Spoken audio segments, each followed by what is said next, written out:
আজকে বাংলাদেশে লক্ষ লক্ষ মসজিদ, হাজার হাজার মাদ্রাসা, লক্ষ লক্ষ উলামা ইকরাম এবং লক্ষ লক্ষ তালেবুল ইলম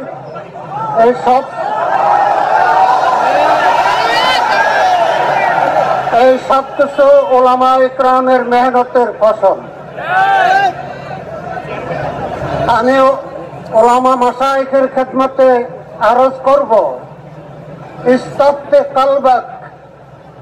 প্যারা রাসূল সাল্লাল্লাহু আলাইহি সাল্লাম বলছেন, তোমার অন্তরকে জিজ্ঞাসা করো এই মুহূর্তে কি করা দরকার। মাদ্রাসার মুহতামিম হিসাবে বড় বড় ইমারত, হাজার হাজার ছাত্র মাদ্রাসায় আপনার প্রচেষ্টায় গড়ে উঠেছে। এখন এই মুহূর্তে করণীয় কি? এই মুহূর্তে আল্লাহ পাক রব্বুল আলামিন আমাদের সামনে একটা সুযোগ এনে দিয়েছেন।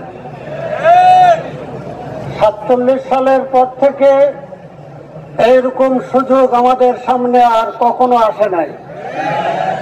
রাজনৈতিক ময়দানে উলামা ইকরামের দ্বিমুখী ত্রিমুখী বাধার সম্মুখীন হয়ে নির্বাচন করতে হয়েছিল। বর্তমানে আওয়ামী লীগের অস্তিত্ব নেই এবং জাতীয় পার্টি শয্যাশায়িত। একমাত্র বিএনপি, যেটা অতীতে নিজকে ইসলামী মূল্যবোধে বিশ্বাসী বলে দাবি করত, ইদানিং তারা এই কথা বলে না, কারণ তাদের ক্ষমতায় যেতে হলে আমেরিকার সমর্থন লাগবে, ভারতের সমর্থন লাগবে, তাদের ধর্মনিরপেক্ষ চেহারা উন্মোচিত। দ্বিতীয় কথা, 5ই আগস্টের পরে তারা যেইভাবে লুটপাট দখলবাজি শুরু করেছে, শুধু লোক পরিবর্তন হয়েছে কিন্তু দখলদারি এবং চাঁদাবাজি বহাল রয়েছে। সুতরাং দেশের সমস্ত জনগণের একটা চাহিদা, আমরা যদি যোগ্য উপযুক্ত প্রতিদ্বন্দ্বী নির্বাচনী আসনে দিতে পারি, তাহলে ইনশাআল্লাহ আমরা সংসদে ইসলামী হুকুমত প্রতিষ্ঠার আশা করতে পারি। আমি শুধু আমার নির্বাচনী একটু অভিজ্ঞতার কথা আপনাদের কাছে বলি।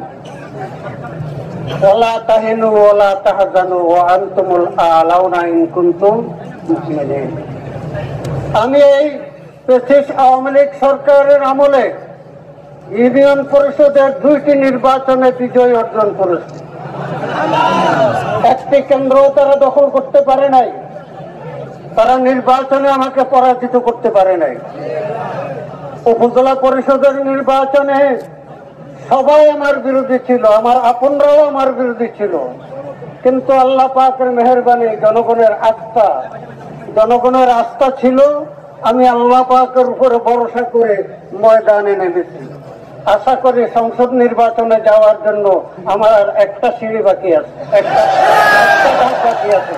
কারণ আগে যদি আমি সংসদ নির্বাচন করতাম, তাহলে ইউনিয়ন পরিষদ থেকে সংসদে এটা একটু অযৌক্তিক মনে হতো। এখন উপজেলা পরিষদ থেকে আমি সংসদ নির্বাচন করব।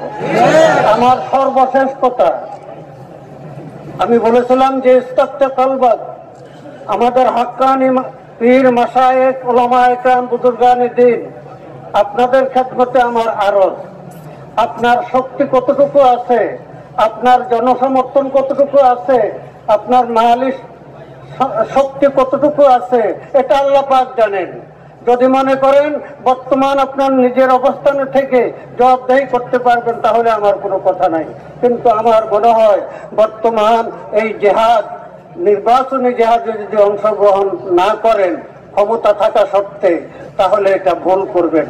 আমি আমার ইসলামী আন্দোলনের নেতৃবৃন্দর কাছে অনুরোধ করব, আমরা নমিনেশন দিতে আমাদের দলীয় সেক্রেটারিকে, সভাপতিকে, উপজেলা সভাপতিকে এটা লক্ষ্য না করে কোন নির্বাচনী আসনে কোন বুজুর্গ, কোন আল্লাহওয়ালা, কোন পীর মাশায়েখ, কোন আলেমকে নমিনেশন দিলে আমরা নির্বাচিত করায় আনতে পারবো, এই দিকটা যেন বিবেচনা করেন।